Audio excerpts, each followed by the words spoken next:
Hello friends, I am HK, you are watching exposure HK. Annapurna যোজনায় ইতিমধ্যেই application status check করা যাচ্ছে এবং সেখানে মূলত 4 ধরনের স্ট্যাটাস দেখা যাচ্ছে। প্রথম কথা, অ্যাপ্লিকেশান অ্যাপ্রুভড কারো কারো দেখাচ্ছে। দ্বিতীয়ত, অ্যাপ্লিকেশান আন্ডার প্রসেস কারোর দেখাচ্ছে। কারো কারো পেমেন্ট ফেলিওর দেখাচ্ছে বা কারোর অ্যাপ্লিকেশান রিজেক্টেড দেখাচ্ছে। তো প্রত্যেকটা স্ট্যাটাসের কী মানে রয়েছে, তার সঙ্গে এই অ্যাপ্লিকেশান রিজেক্ট যদি আপনার থাকে, সেক্ষেত্রে কি তাহলে আপনি আর টাকা পাবেন না?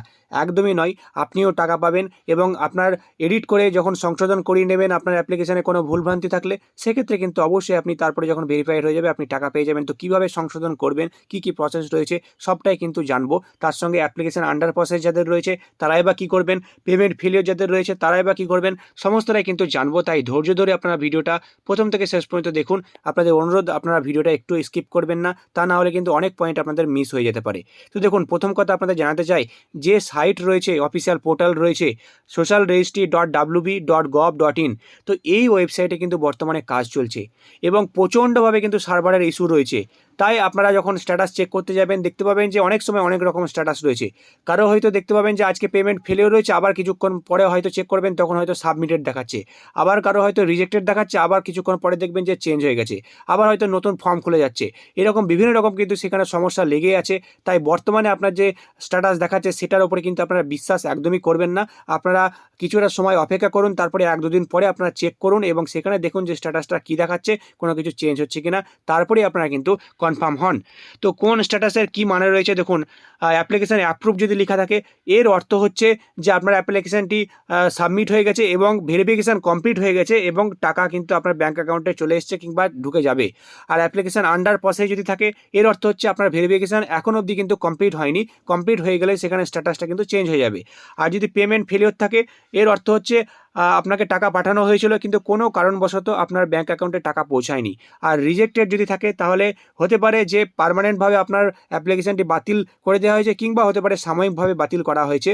তো সাময়িকভাবে যদি বাতিল করা হয় তো সেক্ষেত্রে কিন্তু আপনাদের হাতে অপশান থাকবে, আপনারা এডিট করিয়ে বা সেটা ঠিক করিয়ে, যেখানে আপনার ভুল হয়েছে সেটা ঠিক করে আপনারা কিন্তু আবার সাবমিট করতে পারবেন এবং আবার টাকা পাওয়ার আপনাদের সম্ভব রয়েছে। তো সেক্ষেত্রে কীভাবে আপনারা করবেন সেটাও জানবো। তো দেখুন, অ্যাপ্লিকেশান অ্যাপ্রুভ যদি লেখা থাকে, তো এর অর্থ হচ্ছে যে আপনার ফর্মের ভেরিফিকেশান সম্পূর্ণভাবে কমপ্লিট হয়ে গেছে।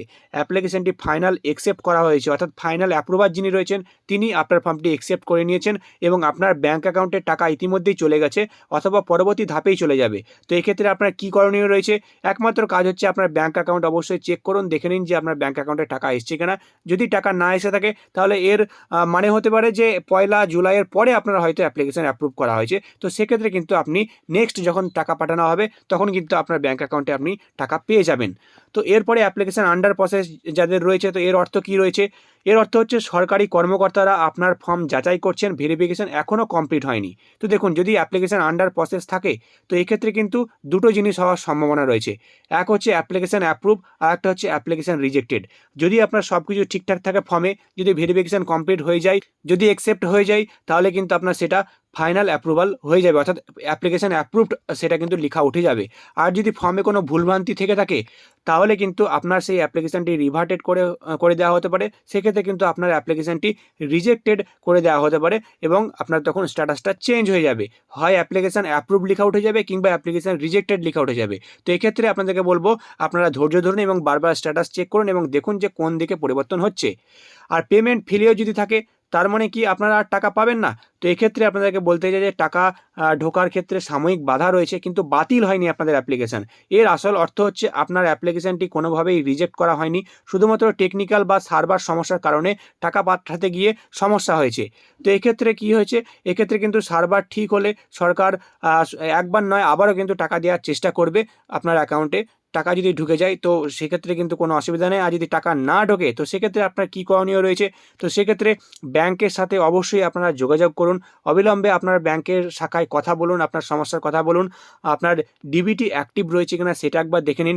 ডিবিটি অ্যাক্টিভ যদি থাকে তাহলে কোন অ্যাকাউন্টের সঙ্গে লিঙ্ক রয়েছে সেটা একবার দেখে নিন। সেই অ্যাকাউন্ট অ্যাক্টিভ রয়েছে কিনা সেটা আপনারা দেখে নিন। তার সঙ্গে কেওয়াইসি কমপ্লিট না করা থাকলে কেওয়াইসি আপনারা অবশ্যই কমপ্লিট করে নিন ব্যাংকে। তার সঙ্গে আপনার যে অ্যাকাউন্ট রয়েছে সেই অ্যাকাউন্টটি সচল রয়েছে কিনা সেটা একবার দেখে নিন, লেনদেন করিয়ে নিন, একবার টাকা জমা দিন কিংবা টাকা তুলে নিন এবং অ্যাক্টিভ আছে কিনা সেটা কিন্তু আপনারা কনফার্ম তাহলে হয়ে যাবেন। আর সমস্যা না মিটলে আপনাদের ডিবিটির সঙ্গে যে ব্যাঙ্ক অ্যাকাউন্ট লিঙ্ক আছে, তো সেই ব্যাঙ্ক অ্যাকাউন্টটি চেঞ্জ করে অন্য কোনো ব্যাঙ্ক অ্যাকাউন্ট যদি আপনার থেকে থাকে, তাহলে সেই ব্যাঙ্ক অ্যাকাউন্টটি আপনারা লিঙ্ক করে নিতে পারেন, চেঞ্জ করে নিতে পারেন ব্যাঙ্ক অ্যাকাউন্টটি। তো অ্যাপ্লিকেশান রিজেক্টেড যদি থাকে তাহলে কি সব শেষ? না, বাতিল মূলত দুই ধরনের হয়। প্রথমে সেটা আপনাকে জানতে হবে, স্থায়ী বাতিল আর সাময়িক বাতিল। তো পার্মানেন্ট রিজেকশন যদি হয়, তো সেক্ষেত্রে কী কী কারণের জন্যে? সরকারি নিয়ম অমান্য বা ভুল তথ্য দেওয়ার কারণে কিন্তু পাকাপাকিভাবে কিন্তু বাতিল হওয়ার সম্ভাবনা রয়েছে। আর যদি সাময়িক বাতিল হয়, তাহলে সেক্ষেত্রে কী কী কারণের জন্য? ফর্ম ফিল আপে সাধারণ ভুল ত্রুটি যেগুলো হয়, তো সেই সমস্ত ভুল ত্রুটির জন্য কিন্তু আপনাদের সাময়িকভাবে বাতিল হতে পারে। তো সেক্ষেত্রে কিন্তু আপনাদের সংশোধন করার উপায় রয়েছে। তো কাদের ফর্ম স্থায়ীভাবে বাতিল করা হয়েছে সেটা আমরা জানবো। তো দেখুন, সরকারিভাবে যে নিয়মগুলো বলা হয়েছিল, যে ক্রাইটেরিয়াগুলো বলা হয়েছিল, যে বয়স 25 থেকে 60 বছরের মধ্যে যদি আপনার না থেকে থাকে আসলে, কিন্তু আপনার ফর্ম ফিল আপের সময় যদি আপনার 25 থেকে 60 বছরের দেখান কোনো মহিলার, সেক্ষেত্রে আপনাদের ফর্মগুলো একদম পার্মানেন্টলি কিন্তু বাতিল করে দেওয়া হয়েছে। তার সঙ্গে সরকারি চাকরি যদি কোনো মহিলা করেন বা পেনশন পান বা ইনকাম ট্যাক্স দেন, সেক্ষেত্রেও কিন্তু বাতিল করে দেওয়া হয়েছে। কিংবা পরিবারের ছেলে মেয়েরা সরকার অনুমোদিত নয় এমন কোনো বিদ্যালয়ে যদি পড়াশোনা করেন, সেক্ষেত্রেও তাদের ফর্মগুলো কিন্তু বাতিল করে দেওয়া হয়েছে। আর একই পরিবারের একাধিক বিবাহ যদি থেকে থাকে, সেক্ষেত্রেও কিন্তু তাদের ফর্ম বাতিল করা হয়েছে। কিংবা কোনো মৃত ব্যক্তির নামে যদি ফর্ম ফিল আপ করা হয়েছে, সেক্ষেত্রেও তাদের ফর্ম বাতিল। কিংবা যে আবেদনকারী রয়েছেন তার নাম যদি ভোটার লিস্টে না থাকে, তিনি যদি ভারতীয় নাগরিক না হয়ে থাকেন, সেক্ষেত্রেও কিন্তু তাদের ফর্মগুলো বাতিল করে দেওয়া হয়েছে একদম পাকাপাকিভাবে, এবং তারা কিন্তু টাকা পাওয়ার যোগ্য নয়। সেক্ষেত্রে কিন্তু আপনারা আর টাকা পাবেন না। তাহলে কারা আবার ফর্ম কারেকশান করাতে পারবেন, কারা টাকা পেতে পারবেন যদি রিজেক্টেড থাকে তবুও? তো সেক্ষেত্রে বলবো, এই যে কারণগুলো বললাম, এই কারণগুলো বাদ দিয়ে যদি আর অন্য কোনো কারণে আপনার ফর্ম বাতিল হয়ে থাকে, তো সেক্ষেত্রে কিন্তু আপনারা কারেকশান করাতে পারবেন এবং আপনারা আবারও আপনাদের টাকা পাওয়ার সুযোগ রয়েছে। তো সেক্ষেত্রে আপনারা কিভাবে কারেকশান করাবেন? তো দেখুন, প্রথম কথা হচ্ছে অনলাইন পদ্ধতি। খুব জলদি কিন্তু পোর্টালে এডিট বা কারেকশানের অপশান আসছে। অনলাইনে ভুল যেটা আপনাদের হয়েছিল সেটা কিন্তু ঠিক করে আবার রিসাবমিট করতে পারবেন, এবং তারপরে যখন আবার অ্যাপ্রুভ হয়ে যাবে, তখন কিন্তু আপনারা টাকা পেয়ে যাবেন। কিন্তু এটার জন্য আপনাকে অবশ্যই ধৈর্য ধরতে হবে। বর্তমানে কিন্তু এরকম কোনো এডিট অপশান নেই, বা আবার আপনারা কিন্তু নতুনভাবে অ্যাপ্লিকেশান সাবমিটও করতে পারবেন না। নতুনভাবে সাবমিট করতে গেলে কিন্তু সেখানে এরর মেসেজ দেখাবে, যেহেতু আপনারা একবার সাবমিট করেছেন আপনাদের আধার নাম্বার দিয়ে। তাই জন্য আপনাদের এখন কাজ হচ্ছে ধৈর্য ধরা। আপনারা একটু ওয়েট করুন, আপনাদের কিন্তু অনলাইনে আবার কিন্তু সাবমিট করার জন্য কিংবা এডিট করার বা কারেকশন করার জন্য অপশান দিয়ে দেওয়া হবে। তার কারণ বহু মানুষের ফর্ম বাতিল হয়ে গেছে। এমন অনেক মহিলারা যারা সত্যিই টাকা পাওয়ার যোগ্য, খুবই গরিব মানুষ, তাদের হয়তো কোনো ভুলভ্রান্তির জন্যে ফর্ম ফিল আপে কোনো হয়তো ভুলভ্রান্তি করে ফেলেছেন, তার জন্য হয়তো তাদের রিজেক্ট করে দেওয়া হয়েছে। তো সেক্ষেত্রে তারা তো বঞ্চিত হয়ে যাবেন। তো এক্ষেত্রে কিন্তু এমনটা অবশ্যই হবে না। এডিট অপশান অবশ্যই আসতে চলেছে, কারেকশন অপশান আসতে চলেছে। আপনারা ওয়েট করুন, সেখানে কিন্তু আপনারা এডিট বা কারেকশান আপনারা করিয়ে নিতে পারবেন। আর তাছাড়াও অনলাইনে যদি কোনো রকম কোনো ব্যবস্থা যদি না হয়, সেক্ষেত্রে অফলাইনেও কিন্তু আপনাদের সুযোগ রয়েছে। তো এক্ষেত্রে বিভিন্ন যে এসডিও বা বিডিও অফিস, সেখান থেকে বলা হচ্ছে যে 15 জুলাইয়ের পরে কোনো একটা ব্যবস্থা আসতে চলেছে, এবং 15 জুলাইয়ের পরে কিন্তু আপনাদের যে স্থানীয় এসডিও বা বিডিও অফিস আছে, সেখানে আপনাদেরকে যেতে হবে।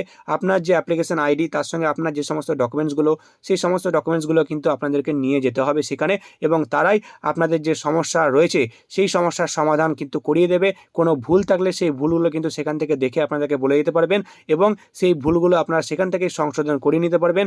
তারপরে আপনারা কিন্তু আবার যখন অ্যাপ্লিকেশান অ্যাপ্রুভ হয়ে যাবে, তখন আপনারা কিন্তু আবার টাকা পেয়ে যাবেন। তবে আপনাকে কিন্তু ধৈর্য ধরতে হবে। এখন কোনো রকম কোনো অপশান নেই অনলাইনেও, এবং অফলাইনেও কিন্তু এসডিও বা বিডিও অফিস থেকে কোনো কিছুই করতে পারছে না। আপনারা তাড়াহুড়োভাবে, আপনারা কিন্তু এখন যাওয়ার কোনো প্রয়োজন নেই। আপনারা কিছুদিন ওয়েট করুন, তারপরে এসডিও বা বিডিও অফিসে গিয়ে কন্ট্যাক্ট করুন। তো বর্তমানে আপনাদের কি স্ট্যাটাস রয়েছে, অবশ্যই আপনারা কমেন্ট সেকশনে কমেন্ট করে জানাবেন। ভিডিওটি ভালো লাগলে অবশ্যই একটা লাইক করবেন, সবাইকে ভিডিওটি শেয়ার করে সবাইকে ব্যাপারটা জানিয়ে দিন। আর চ্যানেলে নতুন হলে চ্যানেলকে সাবস্ক্রাইব করতে ভুলবেন না। তো আবার আসছে একটা নতুন বড় আপডেট নিয়ে।